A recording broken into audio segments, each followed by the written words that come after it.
1월 10일 월요일 하나님께서 이 시간 주시는 말씀은 누가복음 2장 41절에서 52절 말씀입니다. 누가복음 2장 41절에서 52절 말씀입니다. 그의 부모가 해마다 6월절이 되면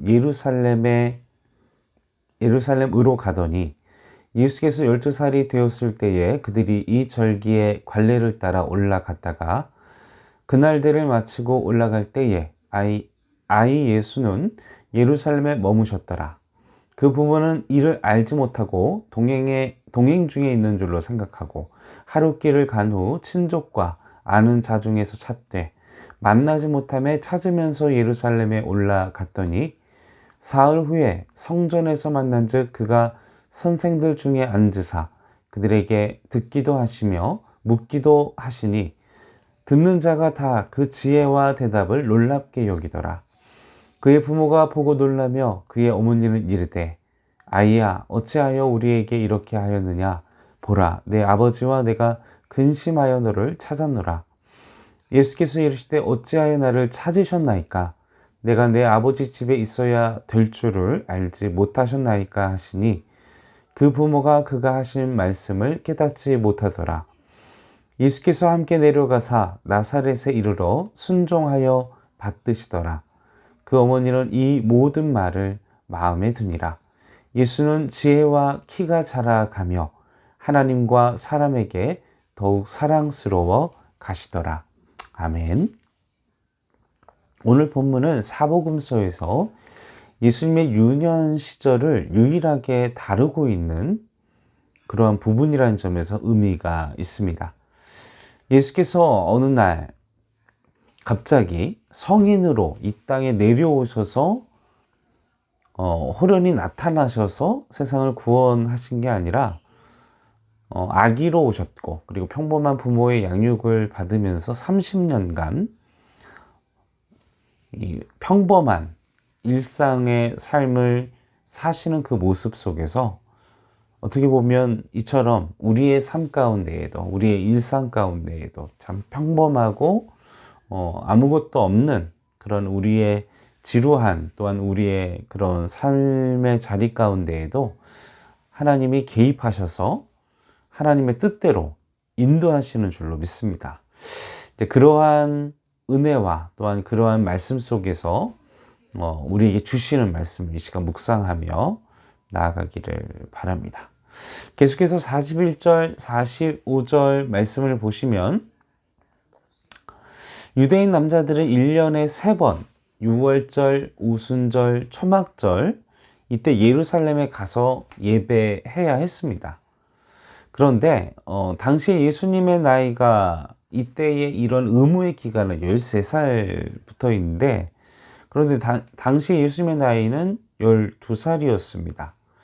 그럼에도 불구하고 이 직선거리로 약 갈릴리에서 예루살렘까지 100km 그리고 사마리아를 거치지 않고 우회한다면 130km 정도의 사람의 걸음으로 약 4일에서 5일 정도의 걸음 그리고 자신의 어떤 생계를 멈추고 오직 하나님께 예배하기 위해서 예루살렘으로 간다라는 것은 참 이건 대단한 믿음의 어떤 결단 그리고 신앙에 대한 어떤 독실함 또 그 가정이 얼마나 하나님 앞에 바로 서고자 했으며 또 그들의 신앙이 깊었음을 반증해 주는 장면이 아닐 수 없습니다.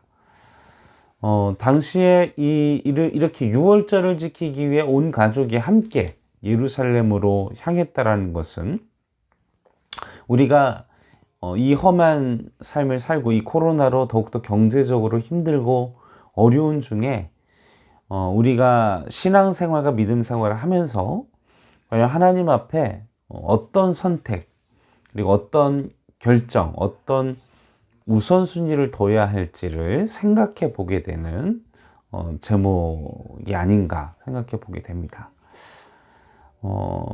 생계를 멈추고 하나님께 예배하기 위해서 하나님과 교제하기 위해서 믿음의 선택을 온 가족이 함께 그 길을 그 긴 여정을 걸어갔다라는 것 무엇이 과연 이 세상을 살아가면서 우선순위가 무엇이 우선되어야 하는가, 우리는 무엇을 위해 살아가야 하는가 생각해 볼 문제라고 생각이 듭니다. 44절 말씀에 보면 이렇게 유월절 예배를 마치고, 그런데 예수님이 그 부모와 함께 하지 않았습니다. 예루살렘 성전에 머물렀고 그의 부모들은 이를 알지 못한 채 나사렛으로 집으로 갑니다. 그런데 이틀 길을 걸어간 후에야 부모는 아는 사람들과 친척들 사이에서 아들을 찾습니다. 그 안에 어디엔가 끼어 있겠지, 뭐 이런 생각을 했겠죠.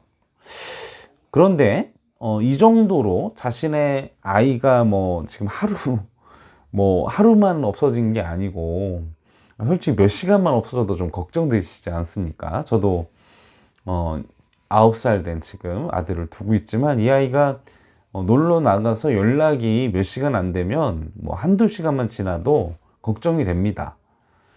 그런데 이렇게 이틀씩이나 지났는데도 아는 사람, 친척들 그 사이에 있겠거니 라고 생각하는 걸로 봐서는 함께 이렇게 움직이는 그 일행들이 그만큼의 어떤 신뢰할 수 있는, 믿을 수 있는 공동체들과 함께 이동했다라고 우리가 유추해 볼 수 있습니다. 아이를 맡겨놓고 하루 이틀 정도 걱정을 안 할 만큼의 어떤 유대성을 가진 아는 사람들, 그리고 친척들이 함께 했다라는 것. 이걸 우리의 오늘날의 그런 시대로 우리가 생각을 해보면 우리 교회라는 공동체, 우리가 믿음의 공동체, 우리가 함께 신앙생활을 하는 우리 모 집사님 가정, 모모 집사님 가정, 모모 권사님 가정, 장로님 가정, 권사님 가정, 우리가 함께 믿음 생활을 행정교회라는 이름에서 하고 있는 믿음의 공동체가 아니겠습니까? 우리가 신앙생활을 하고 이 인생이라는 참 이 많은 그 기복이 있고 어려움이 있는 이 시대 속에서 우리가 가족과 같이, 그리고 내 자식을 믿음으로 맡길 수 있을 만큼의 어떤 서로 간의 신뢰와, 그리고 서로 가족과 같은 우애와 사랑이 있는 그런 영적인 공동체가 우리 행정교회가, 그리고 그런 성도 여러분들의 관계가 되어졌으면 좋겠습니다. 그래서 그리고 우리가 그러한 믿음으로, 그런 믿음의 공동체가 되지 못하면요, 지금 이 계속되는 어려움의 시국과 또 하나님이 우리에게 교회를 허락하시고, 그리고 우리 교회라는 공동체를 허락하시고 교회의 머리가 되신 예수 그리스도를 고백하는 의미가 없게 되는 것입니다. 우리가 더욱더 믿음의 공동체, 더 우리의 자식을 맡길 만큼 신뢰할 수 있는 사랑의 공동체, 하나님의 공동체가 되기를 주님의 이름으로 간절히 축원합니다. 그래야만 이 단절된, 그리고 핵가족화된, 그리고 개인주의가 만연한 이 시대 속에서 우리가 이 어려움을 이겨낼 수 있는, 그리고 의지할 수 있는 믿음의 공동체, 바로 교회라는 공동체, 믿음의 공동체밖에 없습니다. 자, 이제 부모가 아이를 잃어버리면 어떻게 해야 되겠습니까? 저도 애가 몇 시간씩 안 보이면 이제 학원부터 시작해서 학교, 학원, 놀이터, 이제 아이들과 놀이 있는 연락이 안 되니까 찾아가기 시작합니다. 이제 저희 아이한테는 워키토키를 줘가지고 집 근처에만 있게 하고 약속을 하고 나갑니다. 그렇게. 근데도 이제 놀이터를 방황하다 보면 이제 무전기를 안 받을 때도 있고 걱정돼서 찾아 헤매죠. 이제 이 부모들도 지금 뒤늦게 이틀이나 지난 상황 속에서 예수님을 찾기 위해 이제 부랴부랴 역순으로 올라가 결국 출발했던 그 예루살렘 성전에 도착하게 됩니다. 거기에서 예수님을 만나 보니 어떤 일들이 벌어지고 있습니까? 49절에 보면 예수께서 이르시되 어찌하여 나를 찾으셨습니까? 내가 내 아버지 집에 있어야 될 줄을 알지 못하셨나이까? 이제 예수님이 얘기를 합니다. 그런데 부모된 심정으로 얼마나 화가, 여기 참 이게 그 부드럽게 표현되고 있는데, 저 같으면 되게 엄청, 저희 아들도 한 2시간 이상 연락이 안 되거나 교신이 안 되면 그냥 엄청 소리를 지르면서 혼을 냅니다. 아빠가 얼마나 걱정되는데. 그런데 그렇게 지금 꾸중을 하는 부모 앞에서 지금 예수님의 49절 말씀은 참 당돌합니다. 당당합니다. 당연한 것인데, 내가 아버지 집에 있는 것이 당연한 것인데. 그런데 우리가 말씀의 본문에 내 아버지라는 표현을 우리는 집중해야 될 필요성이 있습니다. 이 성경의 많은 구절들과 그리고 유대교의 문헌들에 보면 하나님을 야훼, 그 거룩하신, 그 존귀하신 그 하나님을 예수님 시대 앞에서 나의 아버지라고 직설적으로 이렇게 친밀한 관계로 고백한 것은 거의 드뭅니다. 찾아보기가 쉽지 않습니다. 따라서 예수님이 아버지를 내 아버지로 부른 것은 상당한 독특한 그리고 특별한 의미를 가지게 됩니다. 하나님과의 관계, 예수님의 어떤 관계를, 하나님과의 어떤 관계를 가지신 분이신가, 그리고 예수님은 어떤 분이신가, 어떤 예수님의 위격을, 그리고 예수님의 하나님의 성품을 가지신, 그리고 하나님의 그런 예수님이 누구이신가를 증명하는, 그리고 또한 예수님께서 어떤 분이며, 그리고 하나님과 어떤 관계를 맺고 계신 분인지, 그리고 자신이 앞으로 어떤 일을 해야 할 사람인지를 명확하게 지금 이 말에서 드러나고 있다는 것입니다. 하나님과의 관계, 그 단어 속에서 내 아버지, 하나님과의 관계, 그리고 자신의 위치, 그리고 자신의 사명까지 이해를 하고 있다는 것이죠. 우리가 하나님의 사명자로 살기 위해서는요, 우선 내가 하나님을 알아야 합니다. 그리고 하나님과의 나와의 관계를 분명하게 알고 깨달아야 됩니다. 깨닫는 것뿐만 아니라 하나님과 그런 관계 속에 있어야 됩니다.